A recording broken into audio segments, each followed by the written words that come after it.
Solar solar लावणार आणि सबसिडीही मिळवून देणार। सुरेश धस प्रकाश सोळंके मुंडेंचा राजीनामा मागत असताना मुख्यमंत्री राजीनामा घेत नाहीत। राजीनामा का घेत नाहीत याचं उत्तर मुख्यमंत्र्यांनीच द्यायला हवं। खासदार सुप्रिया सुळेंचं वक्तव्य। सज्जन माणूस असता तर एका मिनिटात राजीनामा दिला असता, मात्र कसलीच लाज नसल्यामुळे धनंजय मुंडे मंत्रिपद सोडायला तयार नाही। अंजली दमानी यांची धनंजय मुंडेंवर टीका। पुरावे नसतानाही भाजपचे नेते सुरेश धसांकडून धनंजय मुंडे यांच्यावर आरोप। अजित पवारांकडून देवेंद्र फडणवीसांसमोर नाराजी व्यक्त। सूत्रांची माहिती। जोपर्यंत पुरावा नाही तोपर्यंत मुंडेंचा राजीनामा नाही। धनंजय मुंडेंसोबतच्या बैठकीमध्ये अजित पवारांकडून मत व्यक्त। सूत्रांची माहिती।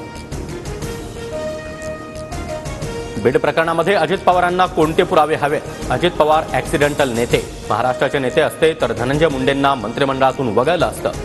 संजय राऊतांचा निशाणा।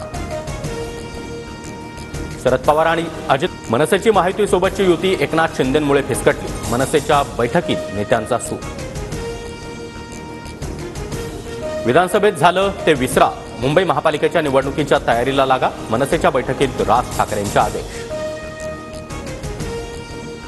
दिल्ली विधानसभेच्या 70 जागांसाठी निवडणूक जाहीर। 5 फेब्रुवारीला मतदान तर 8 फेब्रुवारीला मतमोजणी होणार। आप, काँग्रेस आणि भाजपमध्ये तिरंगी लढत होणार।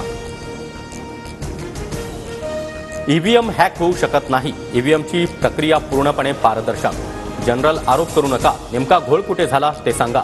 निवडणूक आयोगाने विरोधकांचे सर्व आरोप फेटाळले। अखिलेश यादवांच्या समाजवादी पक्षाचा दिल्लीमध्ये आम आदमी पक्षाला पाठिंबा। दिल्लीत अखिलेश यादवांची काँग्रेसला साथ नाही। संतोष देशमुख हत्या प्रकरणी सुरेश धस फडणवीसांची भेट घेणार। दरम्यान सुरेश धस यांनी अजित पवारांकडेही भेटीची वेळ मागितली। बीडमधील हत्येचा तपास हा धुळफेक। सुरेश धस बोलतात मात्र वरून दट्ट्या मिळाला की माघार घेतात। खासदार संजय राऊतांचं वक्तव्य।